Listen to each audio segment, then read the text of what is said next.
கீழே வந்து குரல் கொடுத்து கூப்பிடுறான். வெளியே வந்தா நான் போய் எடுத்துட்டு வர்றதுக்குள்ள இதை வேடிக்கை பாக்குறதுக்கு பூனையார் வந்து படுத்துக்கிறாரு. அவரோட தொந்தரவு பண்றதுல ஒரு ஆசை, ஃப்ரெண்ட்லியா வந்து படுக்கிறாரு. பின்னி நாங்க மயில் தொகையில உள்ள வச்சிருக்கோம் சாமி, அதோட விளையாண்டு பழகி இவரோட தொகையை பிடிக்க விளையாடுவார் போல இருக்கு. இப்படி இவருக்கு ஒரு இடைஞ்சலா இருக்கு, பயம்லாம் பட மாட்டாங்க, ஒரு இடைஞ்சல். அதனால மேலே ஏறி உட்காந்துருந்தாரு. இப்ப நான் மேல வந்து கூப்பிட்ட உடனே வந்துட்டாங்க, சாப்பிடுறாங்க. இது மாதிரி தினமும் வந்து ஒரு குரல் கொடுத்து ஒரு ஜீவன் கூப்பிடுது அப்படின்னா இந்த பந்தம் எல்லாம் நாம ஏற்படுத்திக்கவோ அல்லது இதுக்கு என்ன நம்ம செய்திட முடியும், நம்ம ஏற்படுத்த முடியுமா?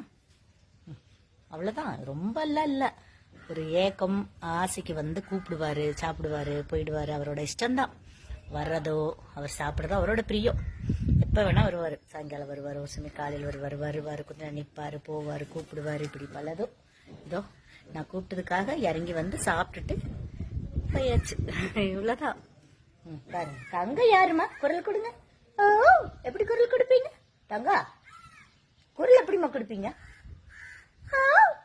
தண்ணி குடிச்சீங்களா தங்கா? தண்ணி குடிச்சியாமா? வெயிலுக்கு பானையில் தண்ணி இருக்கா? எப்படி தங்க குரல் குடிப்பீங்க? போதுமா செம்மி? போதுமாடா?